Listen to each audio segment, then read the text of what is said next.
Buenas tardes, profesora. Este es mi video en la práctica 7, rendimiento porcentual en una reacción química. El resumen. A lo largo de la práctica se aprendió qué son las relaciones estequiométricas que se presentan entre los reactivos y productos en una reacción química. La estequiometría establece relaciones entre las moléculas o elementos que conforman los reactivos de una ecuación química con los productos de dicha reacción. Es el estudio de las relaciones cuantitativas de cantidad entre los reactivos y los productos en una ecuación química y se basa en la ecuación balanceada. Los coeficientes estequiométricos de una reacción química solo nos indican la proporción en la que se relacionan dichas sustancias, no nos dicen cuánto está reaccionando. Se identificó cuál es el reactivo limitante y el reactivo en exceso dentro de estas reacciones. El reactivo limitante es el que determina cuánto producto se va a obtener. A veces decimos que los otros reactivos están en exceso porque va a sobrar algo cuando el reactivo limitante se haya utilizado por completo. El rendimiento porcentual es la eficacia de la reacción. Esto se realizó por medio de un experimento donde se utilizó una botella, una manguera, agua y una pastilla de Alka-Seltzer para encontrar de manera experimental y después con los cálculos recolectados de manera teórica el rendimiento porcentual. Se midió con una regla el espacio vacío que había dentro de la botella a la que se introdujo una manguera que estaba conectada con el globo a la botella más pequeña que contenía la pastilla pulverizada. Con esta medida se obtuvo el volumen, la presión, el número de moles, el rendimiento porcentual de la reacción, entre otras cosas. Las palabras clave son estequiometría, reacción química, reactivo limitante, reactivo en exceso y rendimiento porcentual. Se muestra el abstract. Observaciones. En el experimento se tuvieron algunas dificultades. Para comenzar a armar la botella de Bonafont con la pastilla pulverizada e introducirla, pues no se debió mojar el papel antes para que no comenzara la reacción aún. Después, al introducir la boca de la botella en el globo, de igual manera costó un poco de trabajo, pues se debió estirar demasiado el globo con mucho cuidado de no romperlo. Además, al voltear la botella con agua no fue tan fácil, pues no debió entrarle nada de aire para que no hubiera burbujas dentro de la botella. Una vez que ya estuvo la botella boca abajo, se introdujo la manguera, lo que fue algo difícil ya que estaba muy pegada con cinta negra al soporte. Al agitar la botella Bonafont Kids, que contenía la pastilla pulverizada, se notó como en segundos comenzaron las burbujas de CO2 dentro de la botella grande, que estaba llena de agua boca abajo. En la parte superior se vio cómo el nivel del agua bajaba poco a poco hasta que se terminó la reacción química de la botella. Este proceso duró pocos segundos. Resultados. Actividad 3. En esta parte de la actividad se instaló el dispositivo de recolección con las botellas. Se llenó una olla con un poco más de la mitad de su capacidad con agua de la llave pero limpia. Después se llenó una botella de 1 litro hasta el tope y con mucho cuidado se colocó una tapa y se invirtió la botella, esto evitando todo el tiempo que entrara aire dentro. También se pegó con cinta negra la entrada de globo cortada a un extremo de la manguera a utilizar. En la imagen 1 mostramos la olla con agua, como se mencionó antes, y en la imagen 2 vemos la botella que estaba hasta el límite del agua que podía contener.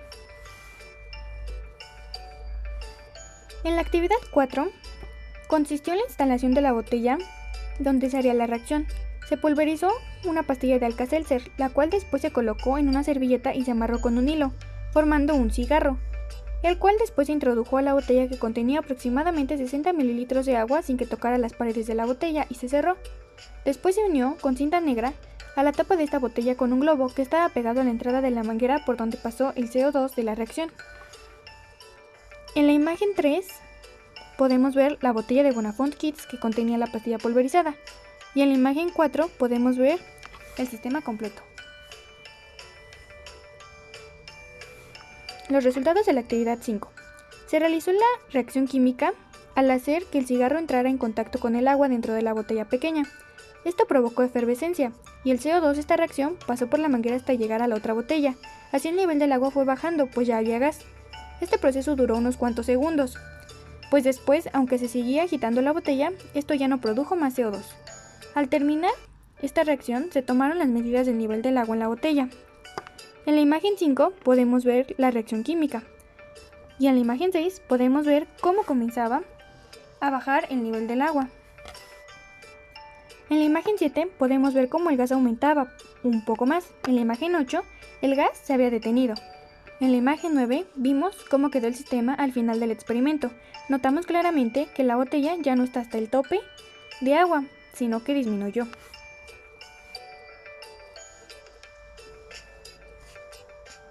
Aquí tenemos un pequeño video de lo que ocurrió al momento de realizar el experimento. Agitábamos la botella, lo que ocasionaba que el CO2 traspasara la manguera y llegara a la botella grande, que estaba boca abajo.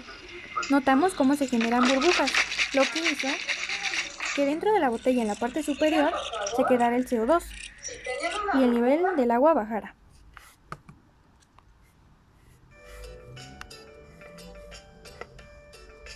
Los resultados de la actividad 6. Con la medida que se obtuvo de la altura de la botella que quedó con el gas y la temperatura ambiente tomada como referencia que estaba en internet, se realizaron los siguientes cálculos en Excel para obtener lo necesario.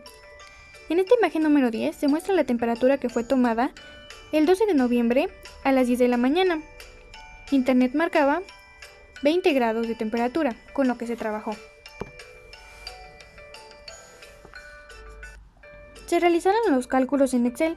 Para comenzar, se midió la altura de la columna de agua, que en este caso fueron 25 centímetros, se convirtieron a metros y estos fueron 0.25 metros.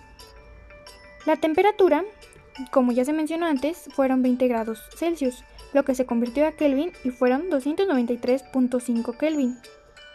Después, se obtuvo el volumen del gas recolectado con la fórmula pi por radio al cuadrado por la altura, utilizando la altura de 0.25 metros. El resultado se pasó a litros y obtuvimos 0.251 litros. Después de esto, se obtuvieron las presiones. Primero se obtuvo la presión atmosférica, que como sabemos es un dato que se pudo investigar en internet del lugar en donde estamos. Después se convirtió a atmósferas, lo que nos dio 0.7697 atmósferas. Después de esto, también se obtuvo la presión del agua, la presión del vapor del agua,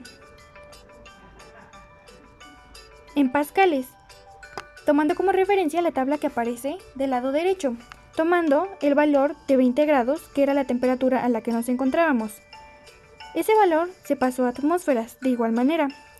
Después se obtuvo la presión hidrostática, con la fórmula que es gravedad por densidad por altura. Se pasó de igual manera a atmósferas y 0.0241 fue nuestro resultado. Para finalizar, para encontrar la presión del CO2 experimental, se restó la presión atmosférica menos la presión del agua menos la presión hidrostática, lo que nos dio igual a 0.7225 atmósferas. Después de esto, utilizamos las ecuaciones de los gases ideales, con la cual se pudo calcular el número de moles de CO2, el cual fue nuestro rendimiento experimental. Después de encontrar el número de moles, despejando de la fórmula que dice que número de moles es igual a masa entre peso molecular, sabemos que el peso molecular del dióxido de carbono son 44 gramos mol. Se realizó la operación correspondiente y la masa del CO2 experimental nos dio de 0.3317 gramos.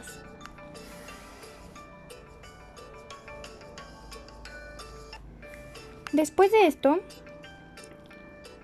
se realizó el balanceo de las ecuaciones con las que se trabajaron. Las masas reportadas por el fabricante vienen en la bolsa de la pastilla de Alka-Seltzer, la cual se usó para este experimento.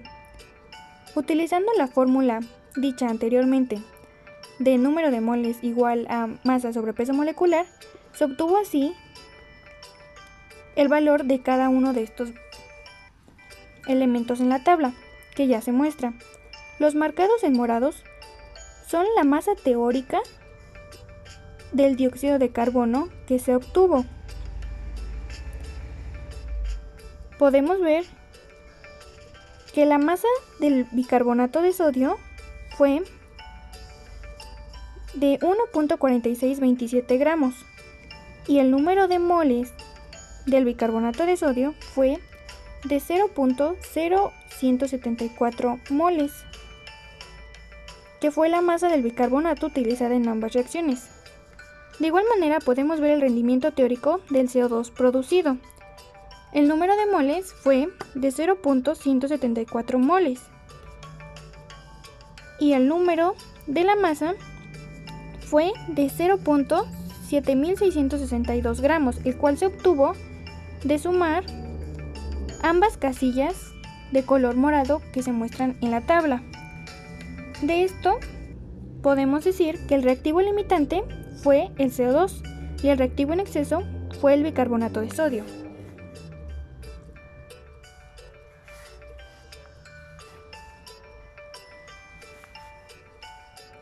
Una vez que tuvimos esto, se utilizó la fórmula para encontrar el porcentaje de rendimiento, que es igual a la división del rendimiento experimental entre el rendimiento teórico y multiplicarlo por 100.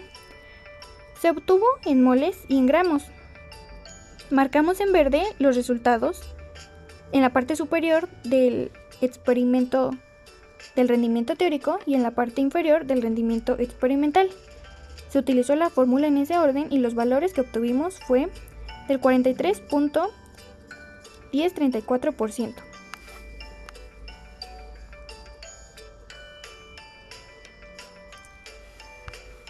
Conclusiones. Los objetivos de esta práctica se cumplieron, pues con la explicación de teoría y los cálculos realizados, se conoció la estequiometría y la relación de esta entre los reactivos y productos en una ecuación química. Como lo vimos anteriormente, relacionamos los números de moles que se utilizaron en los reactivos, lo que nos dieron un número de moles específicos en el producto. De igual manera, de forma experimental, nos dimos cuenta de cuál es el reactivo limitante y el reactivo en exceso en una reacción aplicándolo a cosas cotidianas, como el ejemplo de los hot dogs. Se determinó la cantidad de reactivos que se necesitó para obtener la cantidad de CO2 deseada. Esto se realizó en la tabla mostrada anteriormente, donde vemos el número de moles y la cantidad de masa necesitada de nitrato de sodio para producir el CO2 deseado. Por último, se obtuvo el rendimiento porcentual de la reacción del experimento realizado tanto en moles como en gramos, el cual fue del 43% aproximadamente. Se aprendió lo necesario para encontrar este valor en porcentaje que indicó la efectividad del experimento. Ninguna reacción química tiene un rendimiento porcentual del 100%, y en este caso tampoco fue así. Podemos notarlo porque pudo haber muchas variaciones. Tuvimos algunas dificultades y problemas. El rendimiento porcentual también dependía de si nos había ayudado alguna persona al realizar el experimento, si habíamos agitado demasiado la botella pequeña, si había escapado un poco de gas o si había entrado aire a la botella que estaba boca abajo dentro de la olla con agua. Todo esto pudo hacer que nuestro rendimiento bajara, pues no fue una reacción que se efectuó al 100%. De igual manera, no obtuvimos un valor tan bajo, pues sí fue del 43%, de lo que podemos concluir que nuestra reacción tuvo un desarrollo intermedio. Estas son las referencias bibliográficas que se utilizaron y es todo. Gracias.